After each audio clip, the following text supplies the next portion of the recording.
So the world of Elon Musk is populated by strong personalities with extreme opinions. Most people love him, a few people hate him. I mean, like, really don't like him.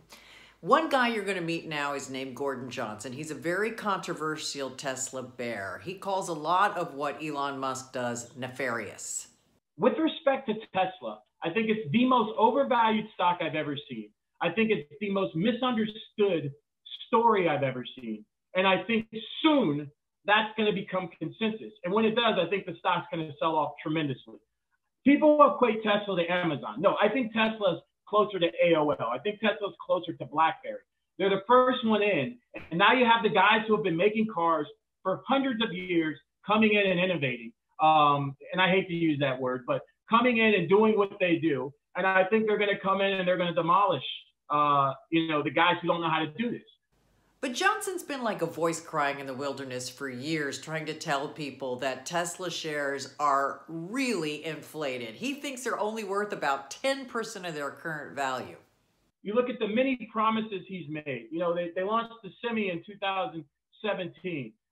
They launched the Roadster in 2017. Car's still not here. He said there was going to be a $35,000 Model 3. Car's still not here.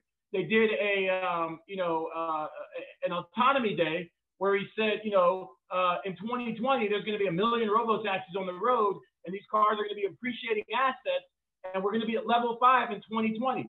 So some people say these suggestions are optimistic, but when you look at full self-drive and what they've promised since 2016, we're now 5 years later, and they're still level 2.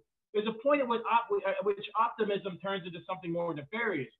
Keep in mind, right? This is the same CEO who, during the height of COVID, promised ventilators that he never made, and then essentially had his workers go back to work against county orders. After which there was a significant outbreak of COVID in the county his facility is in. I don't know why people don't report on this. This is the same guy who did a battery day, right? Battery day had been building up for years. Didn't even introduce a battery, and the 4680 battery they've now delayed. So people are saying the Cybertruck is coming. I don't know what they're talking about, but we'll see. I mean, it's just so many things that have happened where you kind of have to question the things he says. And to just simply say he's an optimist and he's a genius, what if every single company was selling hundreds of millions of dollars worth of products that didn't exist? What if every single company made promises that they didn't keep? What if Steve Jobs had an Apple day where he didn't introduce Apple? I mean, you got to think of these things kind of, pragmatically, and I don't think a lot of people are. Johnson believes all these promises, which may or may not come true, have created billions of dollars of value in Tesla stock, allowing the company to move to the S&P 100, and that creates a moral hazard, he says, as other CEOs may try to copy this behavior. Like, for instance, you remember Nikola. They rolled their truck down a hill, inverted the camera, and said the truck was working. A lot of people invested in the stock as a result. When you create massive moral hazard in the corporate arena, it has a debilitating effect, has had a debilitating effect historically 100% of the time. Does it happen immediately? No.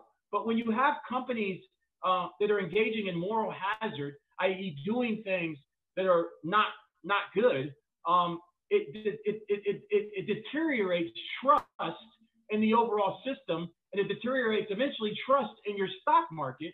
And I think that is much more of a risk than saying, hey, I made 1,000% in a stock in 2 years, versus massive moral hazard and that creating distrust in the U.S. stock market that lasts decades. But for all the ways he doesn't like the stock or the CEO, what does he think of the Tesla car? I think the Model S is a beautiful car. There's no doubt about it. But he's not going to buy one. He doesn't think the car or the stock will age well. What do you think?